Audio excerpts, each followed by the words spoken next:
kita lanjutkan. Ini karena minggu pertama, yaitu tafsir Al-Quran. Terakhir kita telah membahas surat Al-Ikhlas, yaitu Qul huwallahu ahad.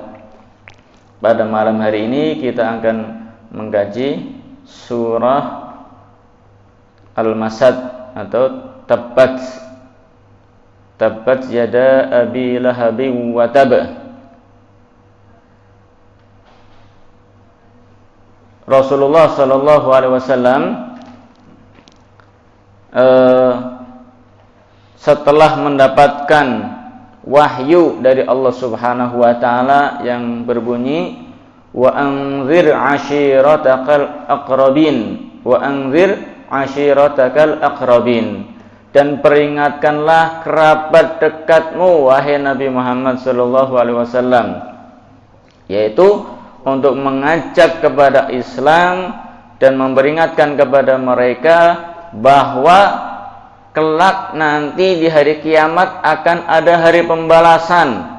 Yang berbuat baik akan mendapatkan surga, yang berbuat jelek akan mendapatkan neraka. Na'udzubillah min dzalik. Setelah diperintah oleh Allah, maka Rasulullah menjalankannya. Kerabat-kerabat dekatnya, termasuk sukunya, suku Quraisy, diajak oleh Nabi Muhammad SAW. Bahkan dakwah atau mengajak ini termasuk yang terberat adalah berdakwah kepada keluarga kita. Begitu juga Rasulullah mendapatkan tantangan yang luar biasa, terutama daripada pamannya yang bernama Abu Lahab. Abu Lahab pamannya Nabi, tapi dia ini menghalangi Nabi, memusuhi Nabi melebihi daripada orang lain. Terkadang kita mendapatkan halangan di dalam ujian dari Allah ketika berdakwah justru dari orang-orang yang dekat dengan kita. Subhanallah. Tapi tidak usah khawatir, tidak usah berkecil hati. Sudah ada contohnya dari Nabi Muhammad SAW, yaitu Rasulullah setelah mendapatkan wahyu untuk berdakwah kepada keluarganya, maka Nabi Muhammad SAW mendaki Bukit Sofa di Masjidil Haram. Nah, sekarang sudah masuk dalam bangunan Masjidil Haram, Bukit Sofa. Zaman dulu sebuah bukit tinggi. Jadi kalau ada suatu pengumuman, belum ada mikrofon seperti ini. Jadi yang mau mengumumkan naik ke Bukit Sofa, disampaikan pengumumannya. Yang berada di lembah tersebut di sekitar Ka'bah mendengar pengumuman tersebut. Kalau zaman sekarang mah enak, pengumuman di desa, pengumuman lewat masjid. Mau pengumuman ada yang meninggal di masjid, pengumuman besok gotong royong masjid, besok pengumuman ada rembukan musyawarah desa, pengumuman di masjid pakai speaker. Atau sekarang dengan grup WA. Zaman dulu tidak ada. Mendaki Bukit Sofa, kemudian disampaikan dengan suara yang lantang, satu lembah mendengar pengumuman tersebut. Rasulullah juga begitu, mendaki Bukit Sofa dan mengucapkan dengan lantang, wahai saudara-saudaraku, selamat pagi, ya sobahah, selamat pagi. Kemudian orang pada dengar, siapa yang berteriak, oh itu Muhammad. Akhirnya orang-orang Quraisy berkumpul di Bukit Sofa. Ya, kalau kita umroh atau haji, setelah kita tawaf, itu nanti kita melaksanakan sa'i dari Bukit Sofa ke Bukit Marwah sebanyak 7 kali perjalanan. Seperti Siti Hawa, dari Bukit Sofa lari-lari berjalan sampai Bukit Marwah, begitu juga sebaliknya diulang lagi. Itu berkumpul di Bukit Sofa. Setelah berkumpul di Bukit Sofa, Rasulullah SAW berbicara, wahai keluargaku, ya, banyak kan keluarga Nabi, ya. Wahai saudara-saudaraku, wahai kerabat-kerabatku, wahai Bani Abdi Manaf, wahai Bani Abdul Muttalib, wahai Bani Fulan, wahai Bani Fulan, disebut oleh Nabi Muhammad sallallahu alaihi wasallam. Apabila aku memberikan informasi bahwa ada segerombolan musuh yang hendak menyerang sudah sampai di balik bukit ini, apakah kalian percaya? Percaya, kata mereka. Kami tidak pernah melihat engkau berbohong, wahai Muhammad. Rasulullah julukannya apa?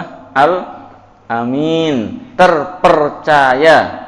Karena Rasulullah tidak pernah berdusta satu patah kata pun. Bahkan musuh-musuhnya pun mengakui Nabi Muhammad adalah orang yang jujur dan terpercaya. Dahulu musuhnya Nabi, ya, kalau tidak cocok ngajak perang, ya. Tapi kalau punya barang-barang dititipin sama Nabi. Muhammad, saya titip barang, nanti kita perang. Kok bisa merasa aman? Sebab mereka yakin Rasulullah terpercaya, tidak pernah berdusta. Lah kok tidak dititipin sama temannya, meskipun temannya satu geng, tidak mau, sebab wah nanti ditipu saya. Saya mending nitip sama Nabi Muhammad, meskipun musuh dia terpercaya, aman barang saya. Makanya Rasulullah ketika hijrah ke kota Madinah menyuruh Imam Ali tinggal di kota Mekah. Kenapa? Tujuannya diantaranya adalah mengembalikan titipan-titipan orang Quraisy. Kembaliin semua, tidak ada yang dibawa oleh Nabi Muhammad SAW. Apakah kalian percaya kalau ada segerombolan musuh hendak menyerang kita sudah sampai di balik bukit ini? Kata mereka, percaya. Kami tidak pernah melihat engkau berkata bohong, tidak pernah engkau berdusta, wahai Muhammad. Mereka sudah mengakui. Kemudian Rasulullah SAW, wahai keluargaku, wahai kerabatku, ketahuilah, fa inni nadhirun lakum baina yaday azabin syadid. Sesungguhnya aku adalah sang pemberi peringatan bahwa kalian akan menghadapi hari pembalasan yang sangat dahsyat nanti di hari kiamat. Ya, Rasulullah ingin menyampaikan bahwa beliau adalah Nabi diutus oleh Allah dan mengajak orang-orang Quraisy, terutama keluarganya, kerabatnya, supaya beriman kepada Nabi Muhammad SAW, beriman kepada Allah, beriman kepada hari akhir, hari pembalasan. Yang sahabat Nabi yang sudah percaya, ya percaya. Tapi musuh-musuhnya Nabi yang tidak percaya, meskipun tahu kalau Nabi itu jujur, tapi kan hatinya ditutup oleh Allah Subhanahu wa taala, tidak mendapatkan hidayah dari Allah, menolak ajakan Nabi Muhammad sallallahu alaihi wasallam. Di antaranya dedengkotnya adalah Abu Lahab. Kata Abu Lahab apa? Tabban laka ali hadza jama'tana, tabban laka, rugi. Ali hadza jama'tana, rugi. Kau panggil kami ke sini cuma untuk mendengar info yang receh seperti ini, kata Abu Lahab. Tabban itu rugi. Maka Allah Subhanahu wa taala mengutus malaikat Jibril sampaikan kepada Nabi Muhammad tabbat dengan kalimat yang sama. Abu Lahab bilang tabban laka. Maka dibalas sama Allah dengan sebutan dengan ucapan apa? Tabbat yada abi lahabi wa tab. Rugi kedua tangan Abu Lahab. Telah merugi, nyata-nyata merugi Abu Lahab. Ya. Ini subhanallah, ya. Orang yang hidup pada zaman Nabi ada dua kemungkinan, imannya sangat kuat menjadi sahabat Nabi, atau orang menjadi kafir, kafirnya kuat menjadi musuhnya Nabi Muhammad SAW. Bagaimana tidak?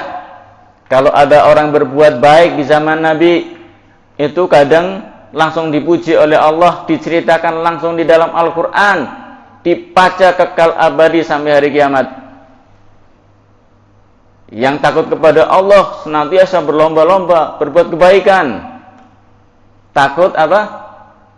Kalau berbuat jelek, wah nanti kalau disebutkan di Al-Quran, berapa ini saya? Dibaca sampai hari kiamat, tidak tahu berapa ribu tahun nanti. Abu Lahab musuhnya Nabi, kafir, sangat benci, tidak urusan mau disebut di Al-Quran, mau tidak disebut terserah. Akhirnya disebut dalam Al-Quran dan kekal dan dibaca sampai di akhir kiamat. Tabbat yada abi lahabi wa tab, viral sampai hari kiamat dari zaman Nabi.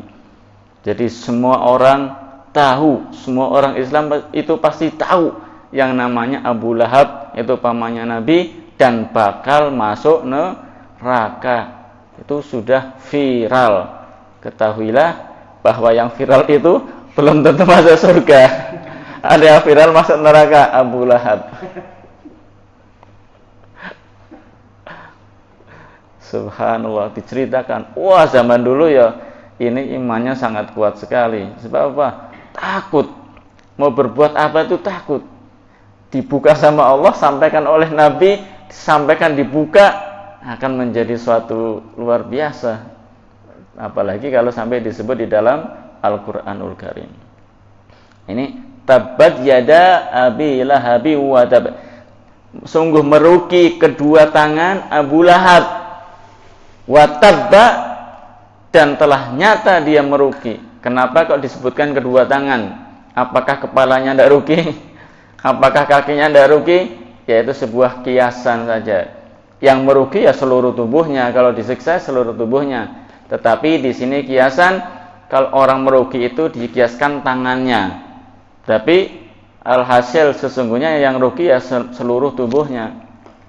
Kalau kita transaksi transfer pakai tangan, kontrak MOU tanda tangan pakai tangan, ya.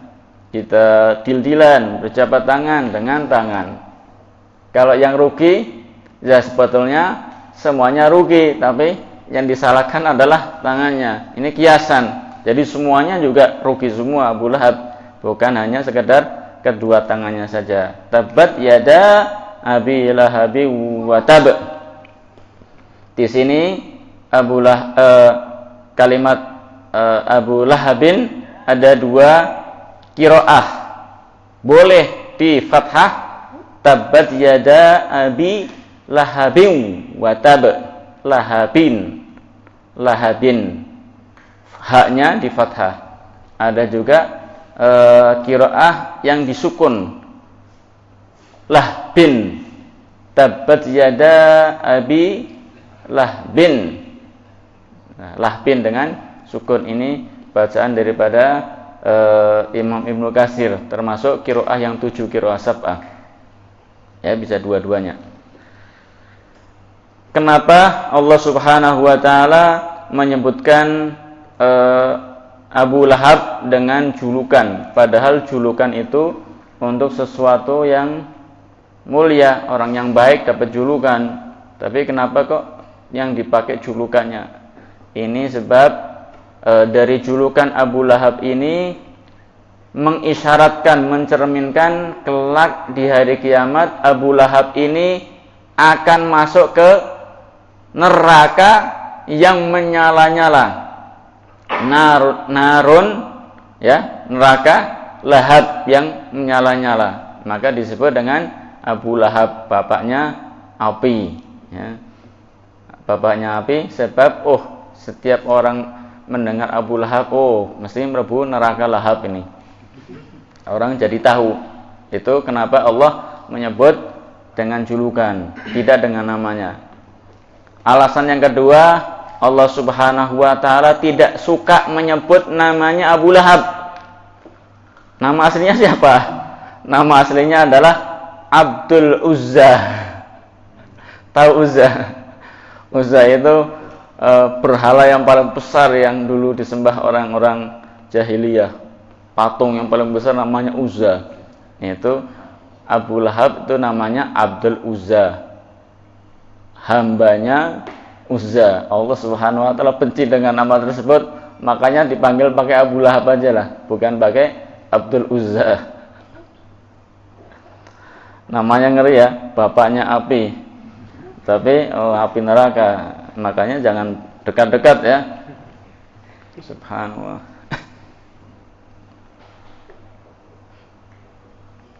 Tabbat yada Abi Lahabin wa tab. Setelah turun ayat ini, Allah mencela Abu Lahab, maka Abu Lahab berkata, andai kata yang diomongkan oleh ponakanku Muhammad itu suatu kebenaran, tidak apa-apa. Saya masih punya benteng, saya masih punya pelindung, yaitu anak dan kekayaan dan anak-anakku. Makanya Allah Subhanahu wa taala ditimbali lagi, ma aghna anhu maluhu wa ma kasab. Di hari kiamat sudah tidak ada manfaatnya. Mau hartanya kaya raya, jatahnya masuk neraka, ya tidak bisa ditebus. Kalau di dunia masih bisa ditebus, penjara kok 10 tahun bayar, bisa jadi separuh.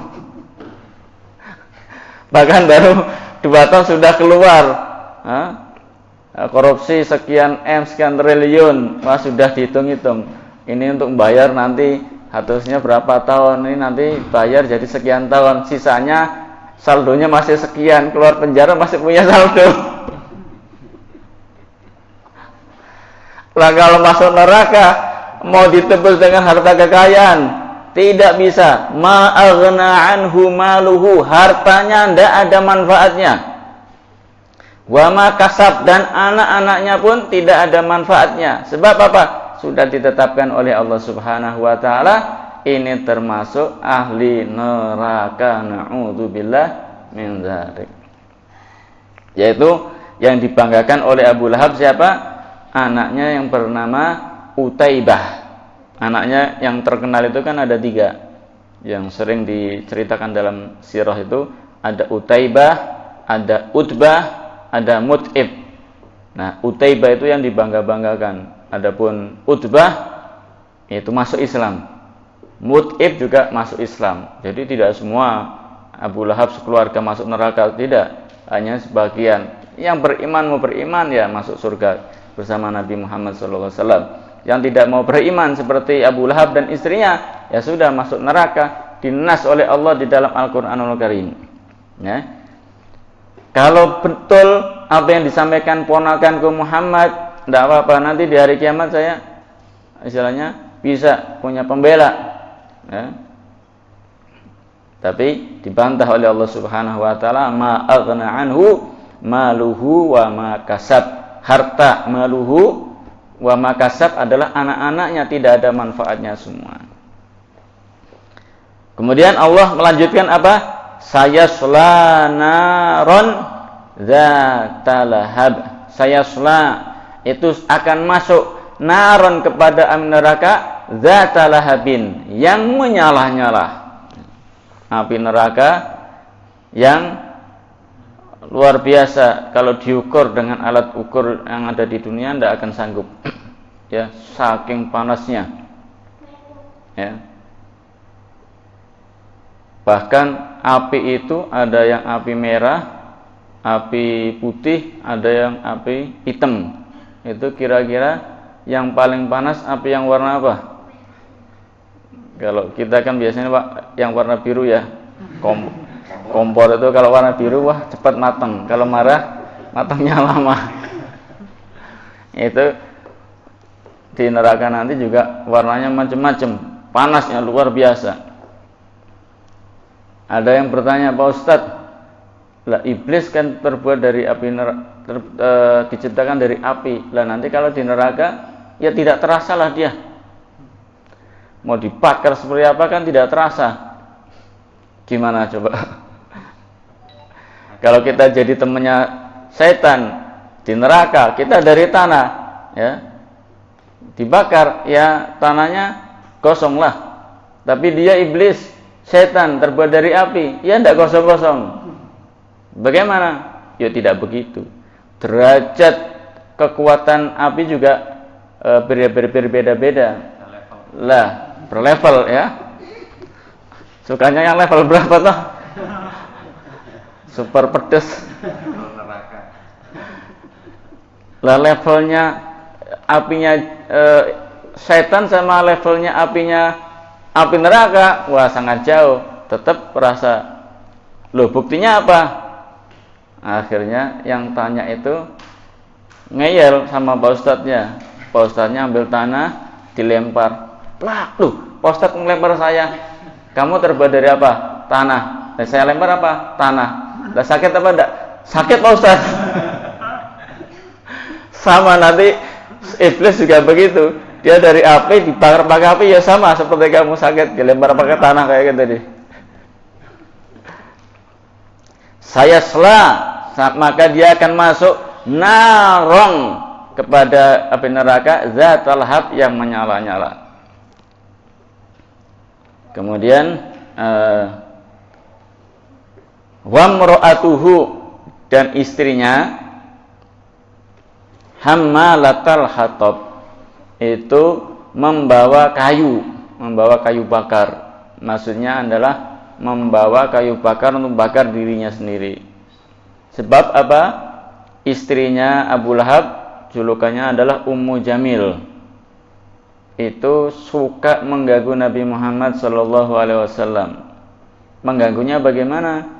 Itu kalau malam hari itu ngumpulin kayu-kayu yang berduri, yang pokoknya kalau diinjek sakit lah, itu diletakkan di depan Nabi Muhammad SAW, di depan rumahnya. Jadi kalau keluar apa subuh atau pagi-pagi, itu dia berharap itu diinjek sama Nabi, kesakitan injek duri. Ini Abu Lahab itu kan termasuk orang kaya, orang yang mulia pada saatnya.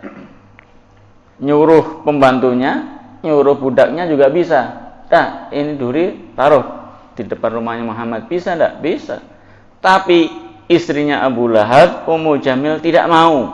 Tidak mau menyuruh budaknya, tidak mau menyuruh pembantunya, tapi dengan tangannya sendiri dibawa, ditaruh di depan rumahnya Nabi Muhammad SAW. Kenapa? Saking bencinya kepada Nabi, saya harus mencelakakan Nabi dengan tanganku sendiri. Sampai segitu, sampai bencinya. Ya, orang kalau sudah benci, dendam kan seperti itu. Pokoknya harus saya balas dengan tangannya saya sendiri. Ummu Jamil juga begitu. Saya harus naruh duri-duri depan rumahnya Nabi dengan tanganku sendiri. Nyuruh orang lain tidak mau. Padahal punya pembantu, punya budak banyak. Ditaruh depan rumahnya Nabi Muhammad SAW. Itu pamannya, bibiknya ya. Kalau Ummu Jamil berarti kan pernah bibik ya. Masih dulur enggak? Ya dulur dekat sekali. Tapi sama Nabi luar biasa bencinya dan mencelakakan Nabi Muhammad SAW. Jadi kalau ada keluarga memusuhi itu, kita ternyata belum seberapa. Kalau Nabi Muhammad setiap hari itu mau jalan duri kok banyak. Mungkin ada kayu, ada duri, ada bekas pohon-pohon harus nyingkirkan dulu setiap hari. Malam hari ditaruh, Rasulullah besoknya menyingkirkannya. Hammalatal hatab, yaitu membawa kayu bakar nanti di hari kiamat. Karena di waktu di dunia Ummu Jamil ini suka mengganggu Rasulullah dengan kayu-kayu yang berduri diletakkan di depan rumahnya Nabi Muhammad SAW. Hammalatal hatab boleh, hammalatul dengan dhamma juga boleh, ada dua bacaan. Tapi yang sering kita baca sesuai dengan riwayat Al-Imam Hafiz dari Imam Asim itu adalah hammalatal hatab dengan fathah ya. Tadi lahab dengan fathah, yang hammalatal juga dengan fathah. Tabbat yada abi lahabin wa tab, ma aghna anhu maluhu wa ma kasab, sayasla naran dzata lahab wa imra'atuhu hammalatal hatab. boleh hamalatal, boleh hamalatul. Cuma saya pesan kalau antum dipercaya menjadi imam di sebuah masjid, di sebuah mushola di Indonesia, di Jawa ini, bacalah sesuai dengan bacaan yang sudah lumrah dibaca oleh orang-orang Indonesia. Jangan dikombinasi. Tabbat yada abi lahbin wa dab.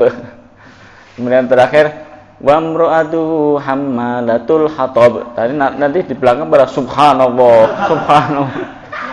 Ya boleh itu semuanya qiraah sab'ah, tapi jadi orang yang bijaksana. Nah, sesuai dengan kita kebiasaannya seperti apa, kita mengikuti yang sudah biasa. Sebetulnya boleh hamalatal, boleh hamalatul hatab. Ini karena Ummu Jamil sangat benci kepada Nabi, ingin mencelakakan dengan tangannya sendiri, tidak rela dengan menyuruh orang lain, harus dengan tangannya sendiri. Sebab apa? Ini ya sama namanya suami istri ya, saling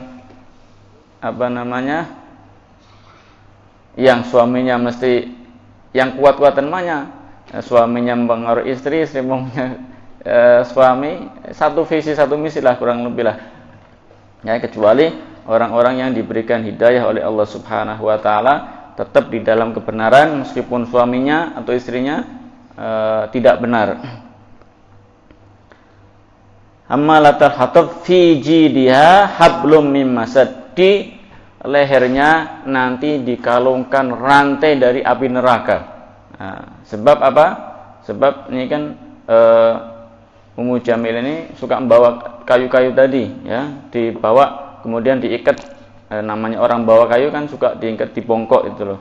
Nah, itu nanti di akhirat juga seperti itu, cuma berupa dari rantai dari api neraka yang menyala-nyala. Na'udzubillah min dzalik. Itulah hukuman orang-orang yang membenci Nabi Muhammad SAW, mencelakakan Nabi Muhammad SAW, tidak mau beriman, tidak mau tunduk dan patuh terhadap apa yang disampaikan oleh Nabi Muhammad SAW. Bukan hanya saja karena dia mengganggu Nabi, tidak percaya pada Nabi, akan tetapi pada hakikatnya dia tidak mau patuh kepada Allah Subhanahu wa taala. Karena Nabi menyampaikan itu supaya patuh kepada Allah, beriman kepada Allah, dia tidak mau kepada Nabi, berarti dia tidak patuh kepada Allah Subhanahu wa taala, diberikan balasan oleh Allah Subhanahu wa taala akan masuk neraka. Suami dan istri ini sudah dinas masuk ke neraka. Na'udzubillah min dzalik. Mudah-mudahan di akhirat saya antum semua jangan sampai ketemu dengan Abu Lahab sama Ummu Jamil. Kalau kelihatan langsung lari ya. Jangan mendekat. Wah ini viral, ajak salaman foto, enggak, jangan. Takutnya digandeng. Nauzubillah min dzalik. Jadi ini kisah daripada pembantahan Abu Lahab terhadap dakwahnya Nabi. Nabi memperingatkan dengan cara baik, dengan bicara dengan baik, tapi malah diumpat sama Abu Lahab, tabban laka. Maka turunlah ayat tabbat yada abi lahabin wa tab. Kemudian setelah sempurna satu surat turun, ini kan gempar di Mekah, viral. Sampai istrinya yang Ummu Jamil suka ganggu Nabi itu mendengar kisahnya, kisah cerita Abu Lahab dalam sebuah surat Al-Quran. Wah, dibaca di mana-mana keri, ya. Ada orang baca Quran tabbat yada abi lahabin wadab, ada orang sholat tabbat yada abi lahabin wadab. Coba kering, gelinda kupingnya ini istrinya Abu Lahab. Geli, telinga itu geli. Akhirnya tambah benci dengan Nabi Muhammad SAW. Dia setelah viral kisahnya ini membawa batu besar. Sudah terang-terangan, ini tidak naruh duri kayu lagi depan rumah. Ini mau ditimpukkan sama Nabi, dilempar kepada Nabi Muhammad SAW bawa batu. Cari ke sana kemari. Mendengar kalau Nabi Muhammad lagi duduk-duduk di depan Ka'bah sama sahabat Abu Bakar As-Siddiq. Ummu Jamil langsung bergegas. Sampai di depan Ka'bah, Ummu Jamil itu hanya melihat Abu Bakar, tidak melihat Rasulullah. Duduk di sampingnya, berdua, Rasulullah sama Abu Bakar. Datang dengan nada marah, matanya merah menyala, ya. Wajahnya juga memerah, menunjukkan rasa marah yang sangat luar biasa, rasa dendam. Kemudian berkata kepada Abu Bakar, "Wahai Abu Bakar, kamu lihat temanmu enggak? Kalau kelihatan, awas, akan saya lempar dengan batu ini." Loh, di situ sampingnya dari ya. Rasulullah sama Abu Bakar duduk di depan Ka'bah. Ini Ummu Jamil membawa batu mau melempar Rasulullah. Sampai di depan Ka'bah cuma lihat Abu Bakar. "Wahai Abu Bakar, di mana temanmu? Awas ya, kalau ketahuan, kalau kelihatan, akan saya lempar sama batu ini." Kemudian karena tidak melihat Rasulullah, dia pulang. Sahabat Abu Bakar bingung, "Wahai Rasulullah, apa dia tidak melihat engkau, wahai Rasulullah?" Kata Rasulullah apa? "Dia pandangannya telah diambil daripada saya." Jadi Allah mengkaburkan dari pandangan matanya, tidak bisa melihat saya pada waktu itu, hanya melihat sahabat Abu Bakar. Subhanallah, dilindungi oleh Allah Subhanahu wa taala. Itu saking bencinya sampai mau melempar dengan pernah keponakannya sendiri, ya, dengan batu. Coba zaman sekarang apa ada? Apa ada misalnya antum jadi ustadz, terus bulenya antum datang lagi ceramah, datang pakai batu mau dilempar, pernah enggak? Ternyata lebih berat ujiannya Rasulullah sallallahu alaihi wasallam. Allahumma shalli ala Muhammad. Kemudian Abu Lahab ini meninggalnya sangat tragis, yaitu sepulang dari perang Badar, ya. Perang Badar ini kan mendapatkan kekalahan yang sangat telak. Banyak pemimpin orang Quraisy yang meninggal. Di antaranya adalah Abu Jahal. Abu Jahal temannya Abu Lahab, ya, temannya sudah mati. Ini Abu Lahab pulang ke Mekah selamat, tapi selamatnya 7 hari. Sampai di Mekah itu subhanallah tertimpa penyakit yang tidak pernah terjadi pada zaman itu. Tidak tahu rupanya seperti apa, namanya itu adasah. Wallahu alam berupa seperti apakah ada apanya, digigit apanya atau membusuk apanya, wallahu alam. Ala kulli hal, pada waktu itu orang-orang zaman jahiliyah, orang Arab sana itu takut dengan penyakit tersebut karena menular, ya. Mungkin karena protokol kesehatan, ya. Jadi, ya, diriwayatkan Abu Lahab meninggal tidak ada yang mau menguburkan. Bahkan menguburkannya itu digali di sampingnya, kemudian dengan kayu didorong sampai jatuh, kemudian baru dikuburkan. Karena ya mungkin protokol kesehatan pada waktu itu seperti itu, wallahu alam. Ya. Itu saking Allah timpakan kehinaan kepada dia, bahkan saat matinya pun tidak ada yang mau menguburkan kecuali dengan cara-cara yang hina, na'udzubillah min dzalik. Itulah kisah daripada Abu Lahab yang telah diabadikan oleh Allah Subhanahu wa taala di dalam Al-Qur'anul Karim, surat Al-Masad, yang termasuk surat Makkiyah, yaitu yang turun sebelum Rasulullah berhijrah dari kota Mekah menuju ke kota Madinah. Wallahu alam bissawab. Mudah-mudahan kita bisa mengambil ibrah, jangan sampai memusuhi, membenci Nabi Muhammad SAW. Begitu juga orang-orang yang berkedudukan untuk menyampaikan atau melanjutkan perjuangan Nabi Muhammad SAW. Jangan sampai menjadi musuh-musuh mereka, musuh-musuh para kiai, musuh-musuh para dai, musuh-musuh para guru, para pengajar, musuh-musuh orang yang berjuang menegakkan kalimat la ilaha illallah Muhammadur Rasulullah sallallahu alaihi wasallam. Balasannya itu mendapatkan siksaan di dunia maupun di akhirat. Na'udzubillah min dzalik. Wallahu alam bissawab. Mudah-mudahan bisa bermanfaat buat kita semua. Amin Allahumma amin. Baik, kita insyaallah tutup kajian malam ini, dan kita akan lanjutkan lagi pada hari Sabtu mendatang di waktu dan tempat yang sama. Kajian rutin Majelis Anwarul Haramain setiap hari Sabtu malam setelah sholat Isya di Masjid Hotel Gracia Semarang. Mudah-mudahan kita termasuk orang yang istiqamah di dalam menuntut ilmu agama untuk melanjutkan perjuangan Rasulullah sallallahu alaihi wasallam. Amin Allahumma amin. Wabillahi taufiq wal hidayah. Wassalamualaikum warahmatullahi wabarakatuh.